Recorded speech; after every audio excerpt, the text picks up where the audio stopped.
So in the previous video we were having a small discussion about the data types which we use in case of C programming language, and we discussed about the data type which is the data type integer. Now in this video we'll discuss about the data type which is character as a data type. So to represent the character we use the keyword which is char, C-H-A-R, char. So first of all we need to discuss about what is the size of character as a data type. Number two, how many symbols do we represent using the character data types? Symbols. Number three, what are the ASCII values of those symbols? Okay. And number four, we'll be discussing about what are the different types of character as a data type we can use. For example, there are signed character as a data type and there are unsigned characters as a data type. And number four is how to find the ASCII values. How to find the ASCII values for character as a data type. So initially we'll discuss about the size of character as a data type. So size of character is of 1 byte in case of C++ and C programming language. 1 byte means there are 8 bits. There are 8 bits in a character. And with the help of these 8 bits, how many symbols you can represent? With the help of these 8 bits, you can represent 2 raised to power 8 symbols, right? So if this 1 byte is of unsigned, if this 1 byte is unsigned, in that case the minimum value will be 0 and the maximum value will be 2 raised to power 8 minus 1. Now if it is a signed character, in that case the minimum value will be taking is minus 127 to plus 127. Okay, that we will see why it is minus 127 and why it is plus 127. So initially let us discuss about what is the size of this character as a data type. So here I'm going to write a simple function, that is cout, and I'm going to print size of character. Now if I'm going to execute this one, build and run, you can see the size of character is of 1 byte. It is representing the value which is 1 byte only. Okay, now I can take a character variable. I can take a variable which is character A is equal to capital A. So that means this capital A is stored inside this character A, and to print the value of A I can just print A, and then if you build, so it is just going to print the value which is capital A, because capital A is stored inside this character. But what is the ASCII value of this A? So to print the ASCII value we can do two things. Number one, either we can use the cout function to print the ASCII value, cout integer value of this character A, okay, or what we can do is we can also use a printf statement, that is printf, and we are going to use printf with %d comma A. So these are the two values how we can print the ASCII value of this character A. So I'm going to build and run. Now you can see it is printing the ASCII value of capital A which is equal to 65.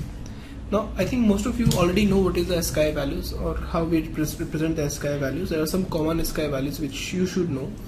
Number one is if we use the ASCII value 65, then 65 is used for capital A, 66 is used for capital B, 67 is used for capital C. In the same way 90 is used for capital Z. After this 97 is used for small a, 98 is used for small b, 99 is used for small c, up to so on 122 is used for small z. That is why capital A and small a, they are not the same, because they are having two different ASCII values. I think this is clear. Okay. Now what if we pass ASCII value here, and by passing the ASCII value here can we print this character? Let us see. Instead of passing capital A, if I pass 65, then what happens? Then I'm going to execute, I'm going to go to build, and I'm going to go to build and run. Now this 65 is an ASCII value of capital A. That is why in the first line here, in this case it printed the value which is equal to capital A. But In the next two cases, in this case and in this case, we are deliberately trying to print the ASCII values. So instead of this, if I write just here %C, that means I'm going to print the character. Now if I execute the program, I'm going to go to build and run. Now this way it is going to print capital A, that means I'm printing a character symbol, I'm not printing the ASCII value. So this is how you can represent this character. Now what if we try to store the value which is greater than the limit of this character? For example, I told you that there's a signed character and there's an unsigned character. The signed character, the maximum value is 127. Okay, so what if we try to store 127 in this one, and let us see what is the equivalent ASCII symbol for 127. So build and run. Now you can see the equivalent ASCII symbol is like this, a question mark symbol. Now instead of 127, what if we store 128? Now for 128, it is going to take some symbol which is this symbol C. Okay, now if we print 127, 129, it is taking a symbol which is U. And instead of this, now if I'm printing minus 128, now in that case again it is printing the same symbol. And if I'm trying to print minus 129, in that case it will print the same symbol, I guess. Yes, it is printing the question mark sign, the same symbol. Why? Because we are using signed bit representation for this one. Okay, that is why it is repeating for 128 as 127 as well as minus 129, because they are having the similar signed bit representations. Okay, now when we discussed about the integer as a data type, now in case of integer as a data type, integer representing the 2's complement representation, integer uses 2's complement representations to represent the negative numbers. But in case of signed characters, then it uses it does not use 2's complement representation, it uses signed bit representation. But there is something called as unsigned characters also. Unsigned characters, that means they are not having any negative signs. Okay, so I know what is, now you know what is the size and what are the symbols we use. Okay, and what are the ASCII values? So you can discuss about the ASCII values. There's a table. If you search on Google the ASCII values and the equivalent symbols for C++, then you can easily find out the ASCII values even for C++ as well as for the C language. Okay, I hope this is clear and you know how to find the ASCII values. So this is about the character as a data type. I think you already have some experience related to the character as a data type. So the next type of data type which we'll be using is the floating point data type, float, and the size of float is of 4 bytes. Okay, there are few data types which we use. Float is there, then there's something called as double is there, and the size of double is of 8 bytes. Okay, I hope we know what is a float as a data type and what is a double as a data type. Now let me give a very simple example, which is by which you can easily clear what is happening here. If I'm taking float A is equal to 3.36 some value. Now if A equal to 3.36, then print high, or you can say just cout high, else cout by. Okay, now if I'm trying to execute this one, build and run, now you can see it is printing by, it is not printing high. Why is that case? Even if I'm storing 3.36 in the variable A and I'm trying to print if A is equal to 3.36, then it should print high, but it is not printing high, it is printing by. Actually the case is when we take this floating point representation, now any point number by default is a double number. So C and C++, they supports automatic type conversion. Automatic type conversion. So what is this automatic type conversion? Is that means this, even if this is by default a double variable, but because we are trying to store this variable into a floating point number, so you can easily, you are going to convert this value to a float number. Okay, now here what is happening is, here we are comparing this A, where A is a float variable, and here we are comparing 3.36, which is a double variable. So the size of float is 4 bytes and the size of double is 8 bytes. So that is why these two values are not actually equivalent, because the way these values are stored is different. So you can say these two values are not same. That is why it is not printing high, it is printing by. Now what if instead of saying this one, instead of storing 3.36, we stored 3.36f. Why I'm saying 3.36f? Because 3.36 is a double number. But if I concatenate 3.36 with f, this f is specifying that this 3.36 is a floating point number. It is a float number. That is why if I am writing 3.36f here, so it is going to give a float number, and that float number we can use to compare the values. Okay, so for example, instead of this, if I am writing here 3.36f, now after writing 3.36f, now what is happening? This number is a float number, as well as this variable is also a float variable. Now because both of them are float variables and their values can be compared with each other, hence we are going to print high. So I'm just going to go to build and I'm trying to run the program, and you can see here it is printing high now because these two values are same. But what if we remove this f? If we remove this variable f, this symbol f, then this is a double number. In that case, this becomes, instead of float, this becomes a double number, and that becomes a float number. Double number and float number, they are not the same, hence it should print by. Now if I execute this one, build and run, it should print by. So this is the difference. This is about the floating point numbers. Okay, now there is a range for the floating point numbers that you can easily find out, and you can easily find out what is the size of a floating point number. To represent the size of a floating point number, let me write a program. What is the size? That, as I told you, size of the float variable is of 4 bytes. So I'm just going to write cout size of float, and you can see size of float. If I am going to build and run the program, the size of float. Okay, so I have to print size of float. So I'm going to go to build and run. So the size of float is of 4 bytes here. Okay, now you understand what is the size of floating point variable. Now you understand what is the size of double variable. A part of this, there are more data types which we generally use. There is a data type which is called as boolean, and this boolean data type is represented by bool. A part of this, we can also have some other data types, like we know what is an integer, but we can use short int, and as well as we can use long int, as well as we can also use long int. Okay, so let me wrap it up. We can have short int, long int, and as well as we can have long int. Okay, so you can, these are the types which you can use before a variable, so that you can specify or you can increase the size according to the requirement. So I'm going to write size of integer, the first line. So here I'm going to write the size of integer variable.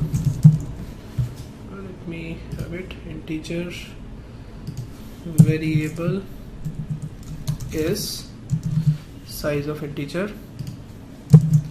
Okay, and I'm going to change the line, that is NL. Then I'm going to use the same command, and this time I'm going to write size of short integer variable. Short integer variable is size of short int. Then size of long int, so size of long integer variable, and then I'm going to write size of long integer variable, and here I'm also going to write long int. Now let us try to execute the program. I'm going to go to build and build and run. Now you can see size of short integer variable is 4, size of short int is 2, size of long int is 4, and size of long int is 8.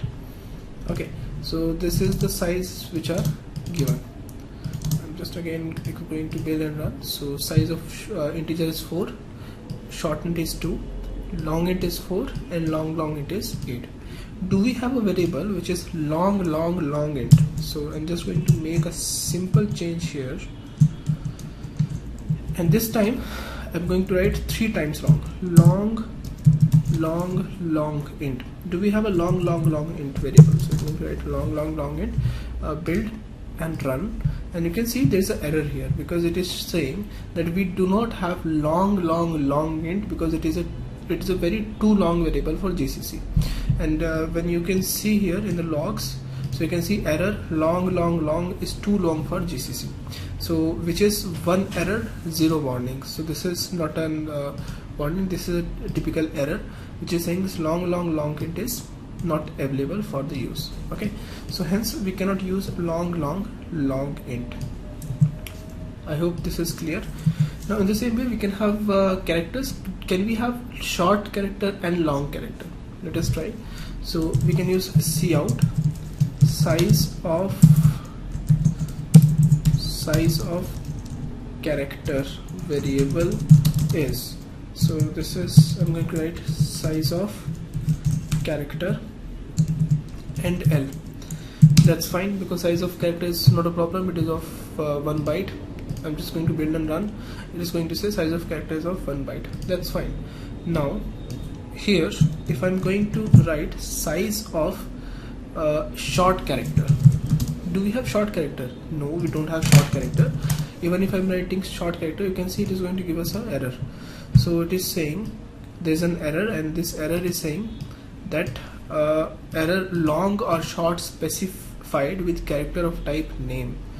Okay, so here we do not have long character and we do not have short character. We only have character, we cannot have short character or long character. Okay, that's fine, that's understandable because character is only representing some symbols and those symbols are ASCII values, and because we only require 256 values in case of this C++ programming language, so we don't need it anymore. Okay, that's fine, that's good, fine. Now instead of this I'm going to write float variable, size of a float variable. So size of float, that's understandable because we know what is the size of float. Size of float is of 4 bytes. I'm going to build and run. Now you can see size of float is of 4 bytes. There is no issues, correct?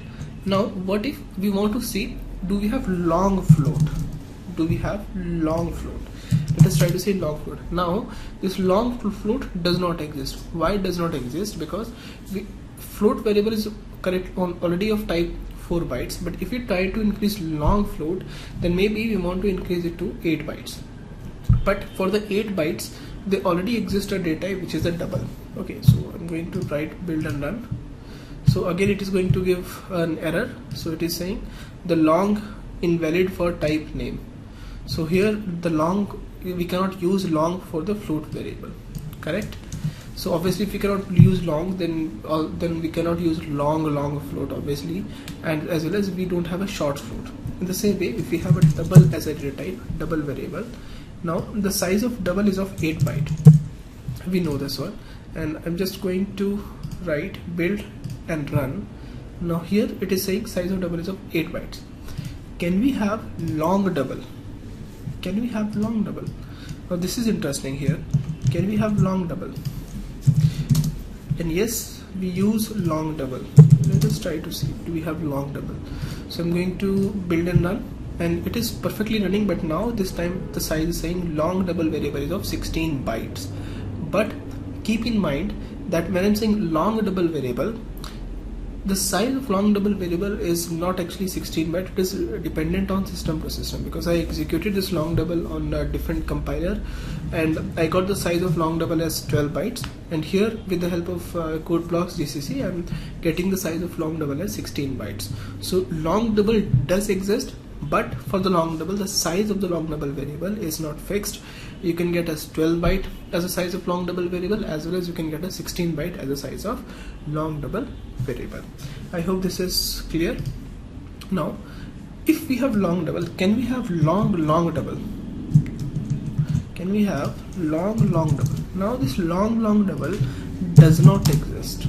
If I am executing build and run, now try to see here, it is showing an error. It is saying long invalid for the type name. That means long double variable does not exist at all. Okay, now if we have boolean variable, and boolean is represented by bool. Now this bool is actually of it is only storing two values, either it is true or it is false. So if I'm going to execute this one, now it is saying the size of boolean variable is 1. but this is not in bytes, this is in bits.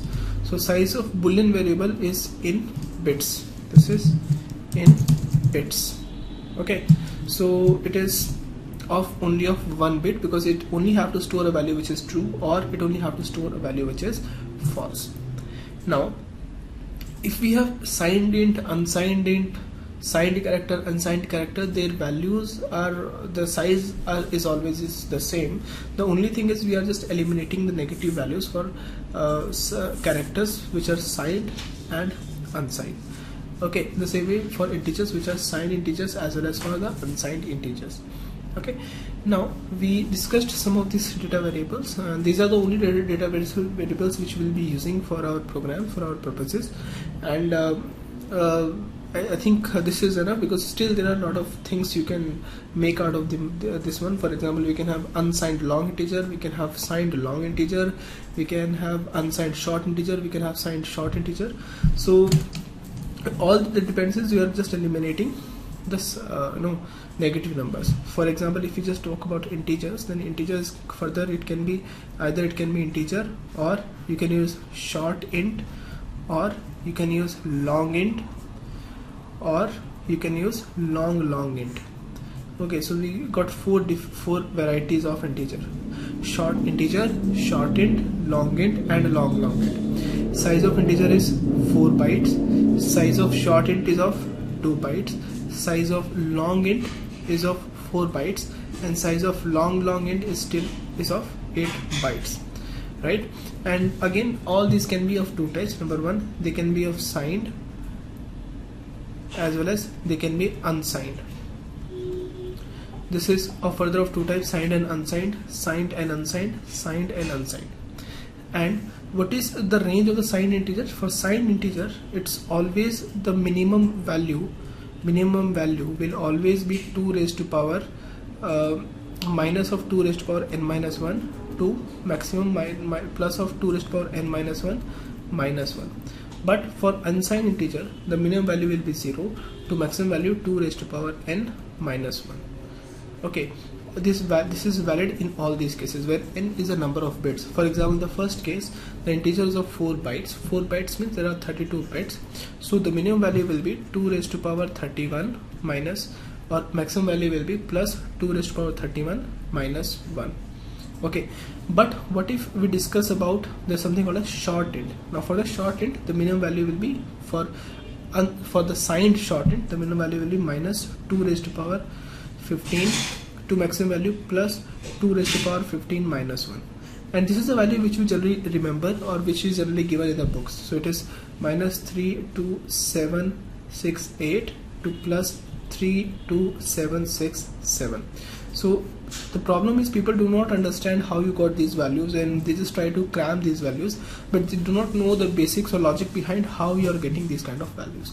So this is because we are using 2's complement number, that is why it is the range is like this. Okay, in the same way we have long integer. You can find what is the minimum value for long integer, signed long integer or unsigned long integer. In the same way, what is the minimum value and maximum value for the signed and unsigned long integer. So these are the data types which we will be using for our purposes in most of the cases. So if there's any other data which we'll be using more frequently, then I'll tell you about it. Okay, so this is the basics for the programming language, which is C++, the data types. Apart of this, we can some of these basics are actually, they are also valid for the C programming language, because nowadays even if you are executing the latest version of C programming language, the size of integer for the C programming language is now 4 bytes. Initially, when you execute the the size of integer in Turbo C++, you'll find the size of integer as 2 bytes for C language. But if you're executing the C language or C program in GCC compiler, or you're executing in code blocks or dev C++ or any other modern compiler, which are even some of the compilers which are available online. Now in those cases, you'll find the size of integer is of 4 bytes for C language. Okay, so you can say size of integer is not fixed. It also depends on compiler to compiler. Okay, so all these concepts, whatever we have seen here for C++ language, all these sizes are exactly the same sizes are valid for C language also, and the same notations and the same range is valid for C language. So if you are going to execute them in this code blocks as a compiler. Okay, so I hope this is clear now. Let us move on to the next section now.